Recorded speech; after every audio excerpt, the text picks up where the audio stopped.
Hi, this is Chris with firstcenturychristianity.net. This is a re-release of a message I call Myth versus Truth, and it's to address some points that get into our movement over time that got there maybe decades ago, and things that are bandied about as true when they are either partially true or not true at all. And when I talk about the movement, I'm talking about people who are in the Seventh-day Churches of God, Sabbath-keeping Christians, Messianic believers, Hebrew roots believers, followers of the way. We all struggle to label ourselves when we get into this movement because we are so accustomed to denominational Christianity. We have to have a name. And for our congregation, it's called The Word and the Way, and the website is called firstcenturychristianity.net, which is a very, very long name to try to explain to people. But in a nutshell, it's people who understand that the remnant message are for those who keep the commandments of God and have their faith in Jesus.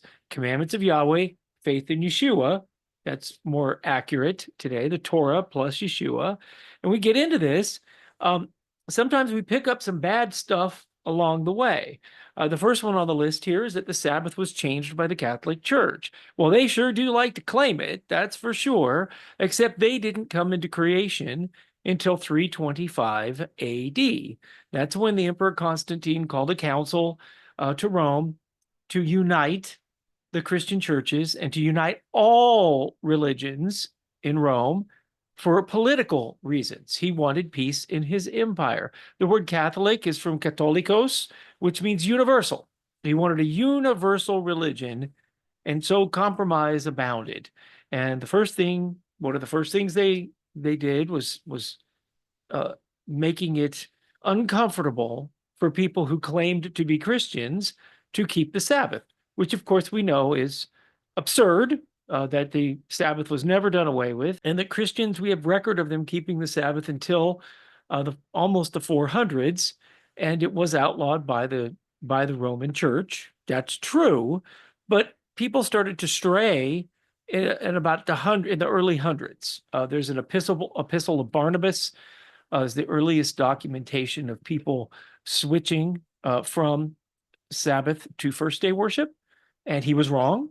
But the evidence shows that it did happen over time, and it was an error that wasn't dealt with properly. So the Catholic Church did not change the Sabbath. They don't have the power to change the Sabbath. They did ordain a new day, and if you keep Sunday, you are actually letting them be your God. Because God said he rested on the seventh day, and he blessed it, and he sanctified it in the book of Genesis. And that's that. God's day of the week, the day that we set aside for him, the day that he himself rested, was the seventh day, which by our reckoning is from Friday sundown to Saturday sundown every week. And that's that. The next is a myth that comes in that the Sabbath is not Friday sundown to Saturday sundown. I have no idea why this is about, how this got introduced, but I do see quite a number of people these days who sound like me and say they're Sabbath keepers, and they're not. If you're not keeping the Sabbath from sundown Friday to sundown Saturday, by our reckoning, I know people will like to say, Chris, those days weren't in existence. That's true. They were not in existence, but we live now, and we have to communicate with the language we have now. The book of Genesis is incredibly clear about when a day starts. And it's because creation started in darkness, and Yahweh said, let there be light, and there was evening and morning the first day. And that's that. So a day is evening and morning. And that doesn't mean that throughout the Bible, people don't use different vernacular to talk about things. We use this today. We say, I did something yesterday, when you might have meant yesterday morning, or you might have meant yesterday evening. We have different figures of speech abound, and Bible authors are not immune from this. And so sometimes they use the word day to not refer to that exact period of time. But when you come down to setting doctrine, you darn well better be using the applicable scriptures as to when a day begins and a day ends. And then if we look in Leviticus 23 at the Day of Atonement, Yom Kippur, it is abundantly clear that no work, no nothing shall be done on the 10th day, starting at the 9th at evening through the 10th at evening. There is no disputing this. My advice to you, if you hear somebody who is trying to insert something differently here, they're convinced, and you probably should move on. The Catholic Church changed the name of Jesus, Yeshua, to Jesus. That is a myth. That it did not actually happen. The name Yeshua changed to Jesus over time because of changes in language.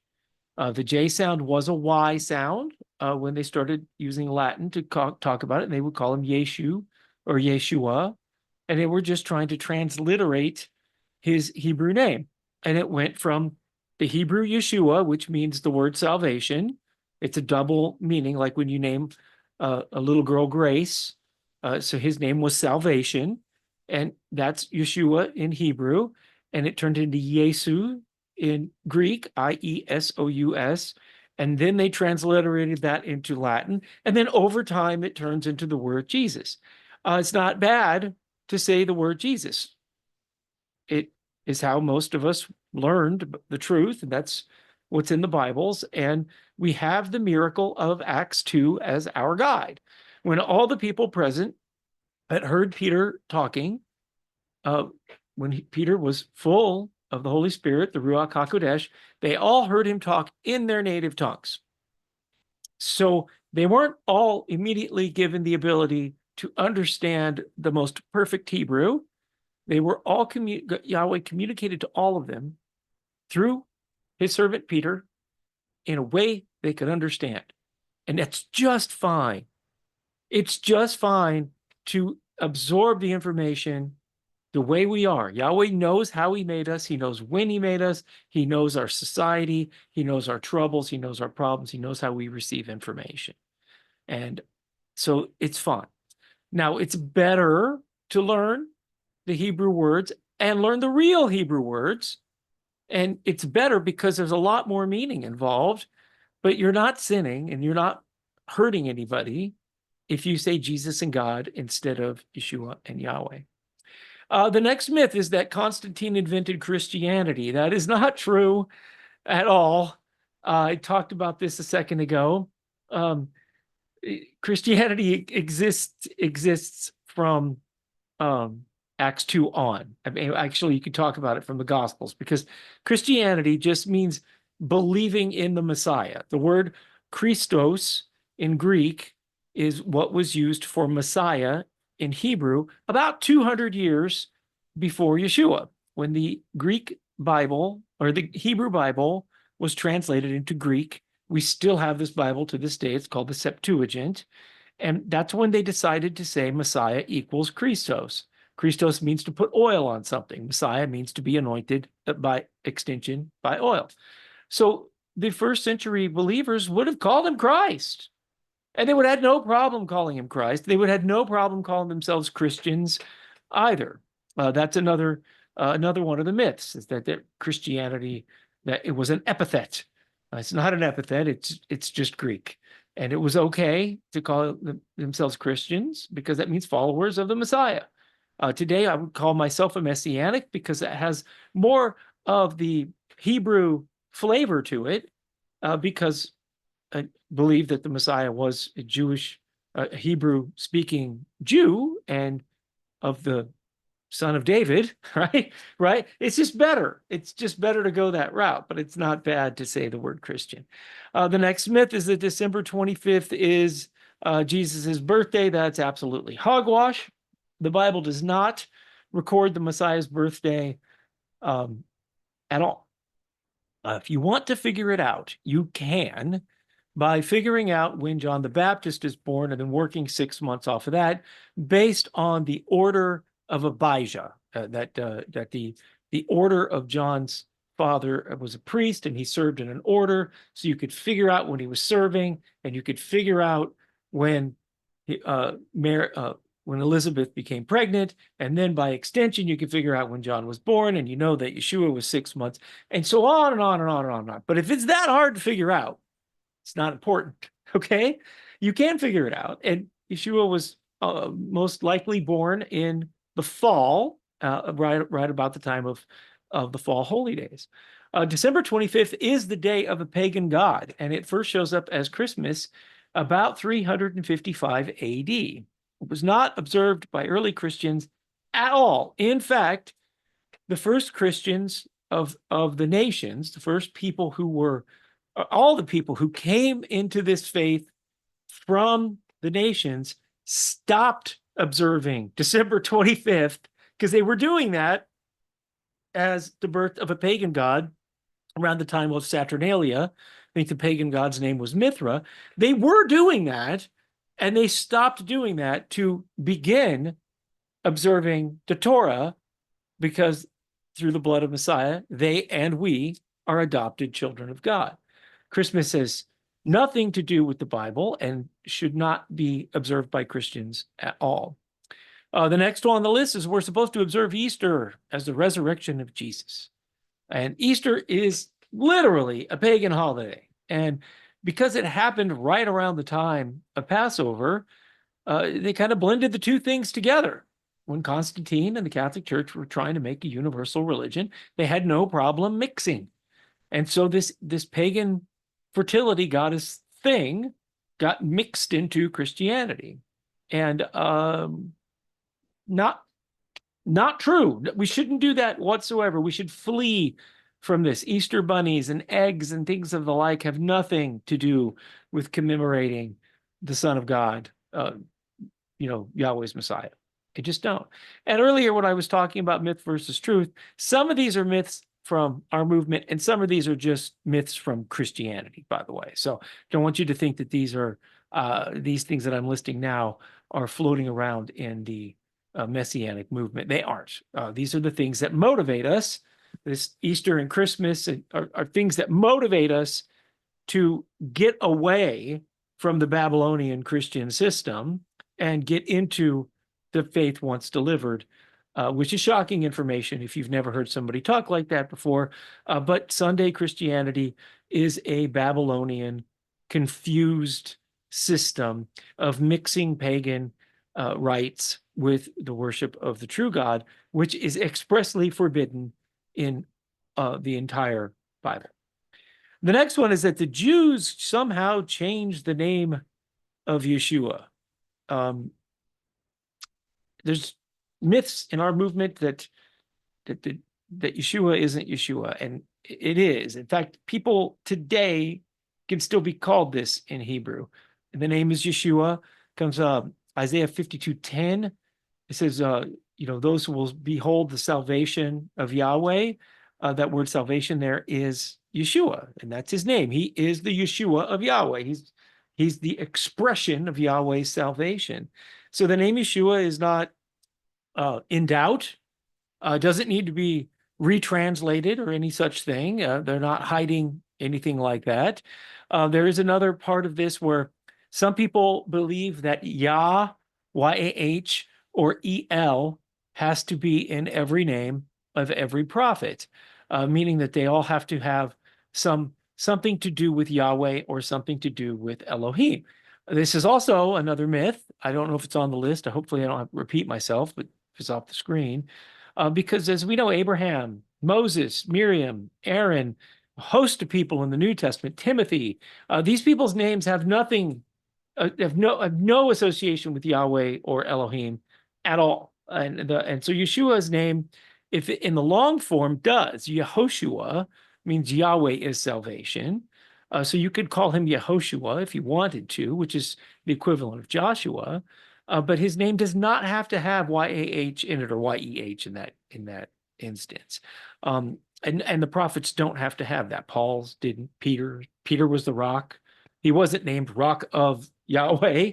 He was just named the Rock. So the name of Yeshua is intact. It's you will see some Jews today who deny the Messiah or rather don't accept him. We'll call him Yeshu instead of Yeshua because they don't want to call him salvation. So they will drop that A because they've been conditioned to, or because they don't want to call him salvation, but his name is salvation.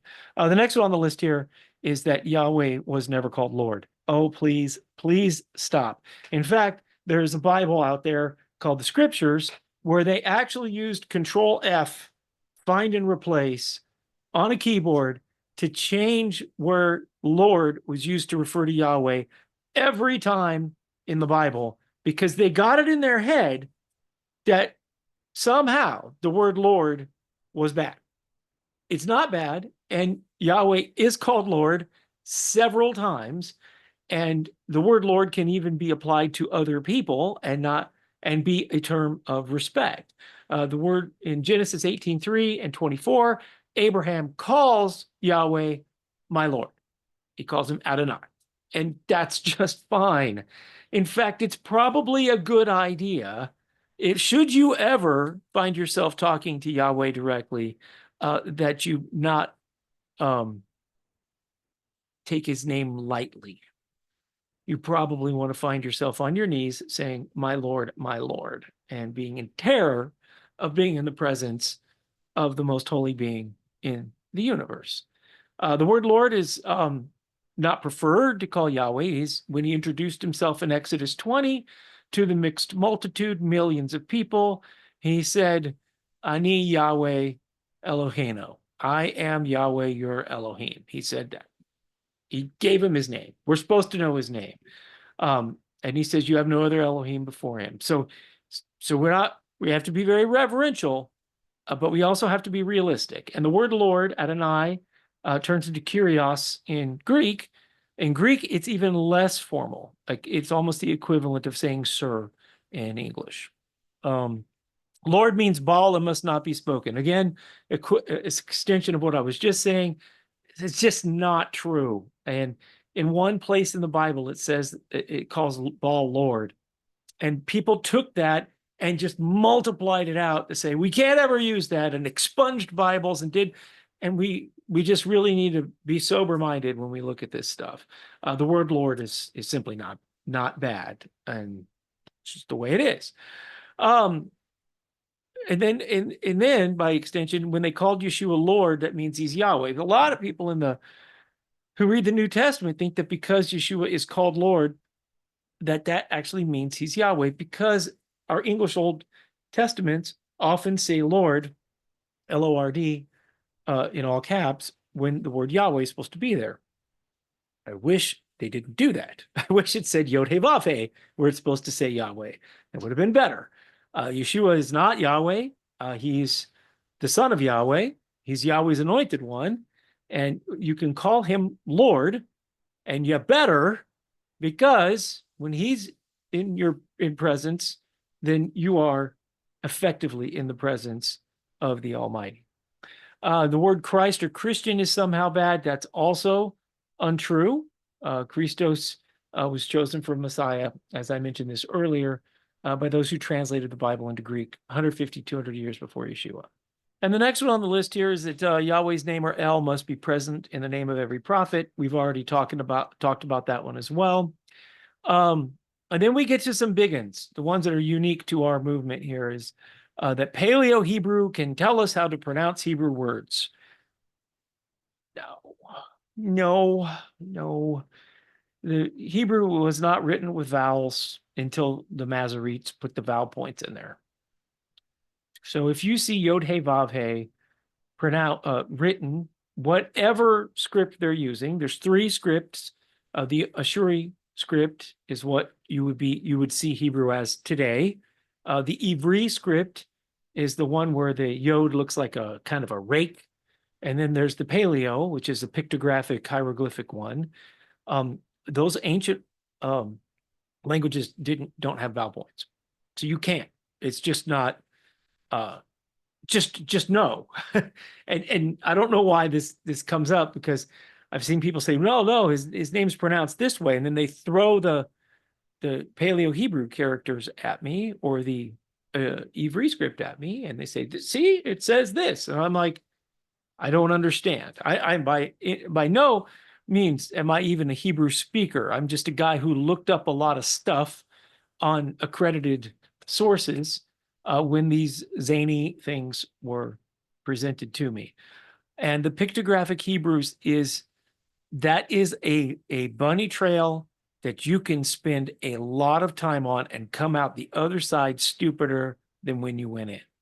That's the next one on the list, saying that pictographic Hebrew letters have meaning and can show you what words really mean.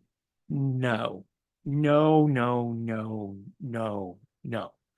The pictograms were shapes that were used to represent sounds. So when they say the bait is a house, and then the house means this, and by the time they're done dissecting one word, you've got this several thousand word essay on a word that has nothing to do with the word. Just understand that the Hebrew letters did originate as pictograms, and those pictograms may have meaning. If they do, that's lost because there's no glossary of terms. The people can actually make it up as they're talking and sound pretty smart, but there's no real value in finding that out. And you can really spend a lot of time going down bunny trails that don't mean anything. Pronouncing the names properly is a salvation issue. Not really. Not most of us who were baptized in the name of Jesus or in the name of the Father, the Son, and the Holy Spirit, which we wouldn't do today because everybody in the New Testament was baptized in the name of Yeshua. It's better to know the names and it's better to pronounce them, but please go to mangolanguages.com or go to some other source to actually learn how to pronounce the Hebrew accurately. The Jewish people do not pronounce Yod He Vav He maybe once a year, maybe only the rabbis do because they hold it a little overly sacred. But what our movement has done to it validates them not pronouncing it, because the pronunciations that we have floating around today are often not words at all, but if they were words and you put them together, they would be blasphemous. So when you do pronounce the names, please spend time in learning more than just how to pronounce that word. Learn how to pronounce several words. In fact, learn how to read Genesis 1 out loud in Hebrew, start to finish. And then maybe get on to pronouncing Yahweh, whose name only shows up in Genesis 2. It still, well, it doesn't only, it starts there, if I recall correctly. And now another one is these sacred name Bibles are out here now with Hebrew words in the New Testament. You can do this. You can put Hebrew words in the New Testament, but we have to acknowledge the fact that the New Testament was written in Greek. Even if it was written, a book or two or a letter or two were written in Hebrew and immediately translated into Greek, it's not bad for it to be Greek, and it was intended to be transmitted in Greek. Yahweh used Greek, the Septuagint, the Greek translation of the Hebrew Bible, as the Bible to teach the nations about his son. The word went forth in Greek, the world communicated in Greek, and so we just have to resign ourselves to that. Even though we would like it to be in Hebrew, it wasn't. Now, the way to get the Hebrew words into the Greek is by using the Septuagint as a bridge.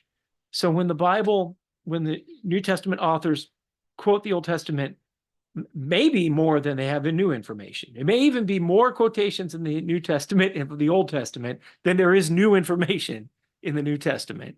But they quote the Old Testament, and when they do that, then you can go and look at the Septuagint as a bridge to see which words in the Masoretic text, which are Hebrew, to bring them in. But there's a lot of Bibles out there where they just decided which words were going to be Hebrewized, and they Hebrewized a lot of the text on their own.